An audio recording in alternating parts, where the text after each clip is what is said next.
नमस्कार। हम सभी के जीवन में योग काफी महत्वपूर्ण है, क्योंकि योग शरीर तथा मस्तिष्क के संबंधों में संतुलन बनाने में हमारी सहायता करता है। योग एक प्रकार का व्यायाम भी है। इसका नियमित अभ्यास करने से हम शारीरिक और मानसिक रूप से स्वस्थ रह सकते हैं। योग कई प्रकार के होते हैं, जैसे राजयोग, जन योग, भक्ति योग, कर्म योग, हस्त योग। आमतौर पर हस्त योग के अंतर्गत बहुत से आसनों का अभ्यास किया जाता है। आओ योग करें। और आज इस कार्यक्रम में हम आपका परिचय करवा रहे हैं हल आसन से। नाम से ही आपको थोड़ा सा इस आसन से परिचय हो गया होगा। हल, जो हमारे जीवन में समस्त दुविधाओं का हल भी है। यानी किसान खेती करता है, खेत में हल जोता है, उस हल से अनाज प्राप्त करता है और वो अनाज हमारे जीवन को चलाता है। हल आसन। इस आसन में शरीर का आकार हल जैसे बन जाता है, तभी इसे हल आसन कहते हैं। हल आसन हमारे शरीर को लचीला बनाने के लिए महत्वपूर्ण है। इससे हमारी रीढ़ की हड्डी सदा जवान बनी रहती है। चलिए अब इस आसन को करने के तरीके को, विधि को जान लें। सबसे पहले अपनी चटाई या दरी के ऊपर पीठ के बल सीधे लेट जाएं।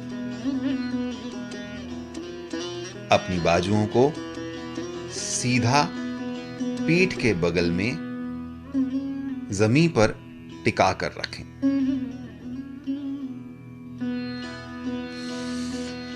सांस अंदर लेते हुए दोनों टांगों को उठाकर अर्ध हलासन में ले आएं।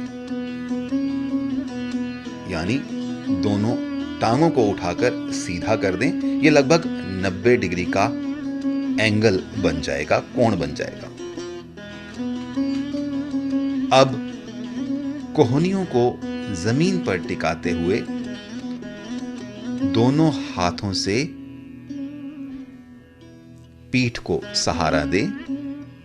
यानी अपने दोनों हाथों को अपने नितंबों के नीचे ले जाएं और थोड़ा सा ऊपर पीठ के पास ले जाएं।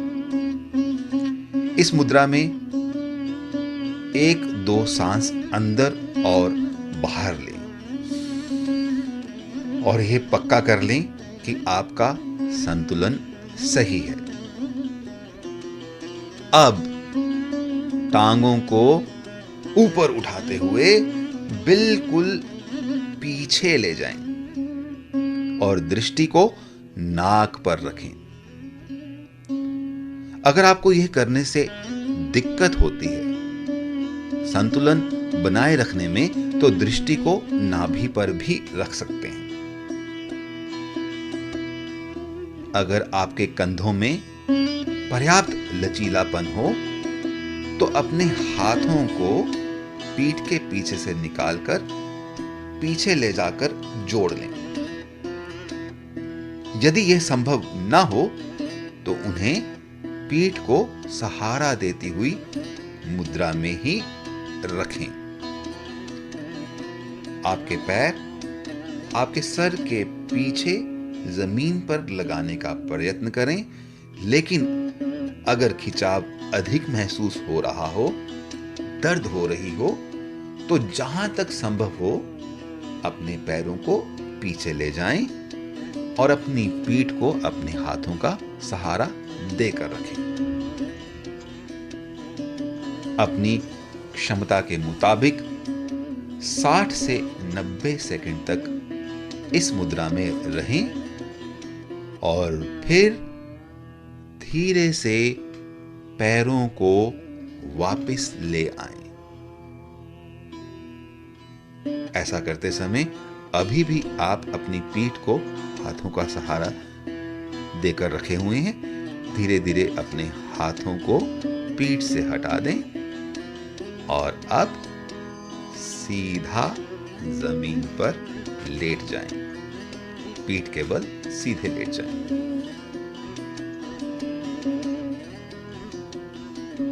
शुरुआत में कम देर तक इस आसन को कर सकते हैं, यानी 30 सेकंड भी पर्याप्त हैं, और फिर धीरे धीरे आप अपने समय को बढ़ा सकते हैं। हलासन करते समय कुछ सावधानियां जरूर बरतनी चाहिए।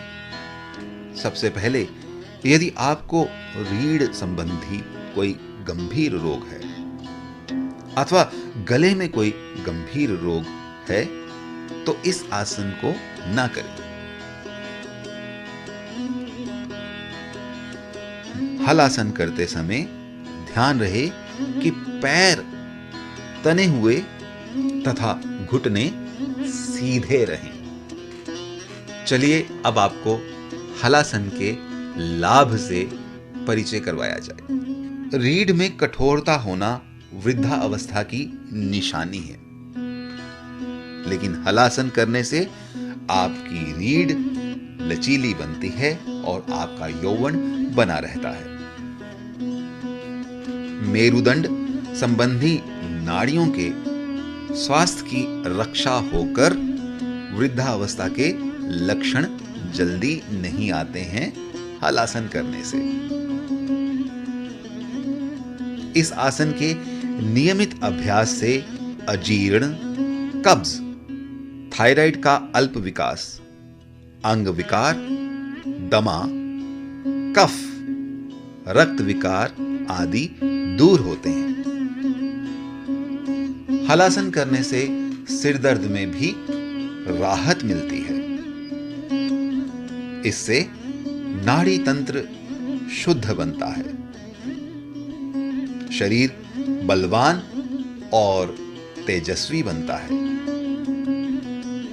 लिवर और प्लीहा बढ़ जाए तो हलासन से सामान्य अवस्था में आ सकते हैं। ऐसा माना जाता है कि हलासन करने से विशुद्ध चक्र सक्रिय होता है।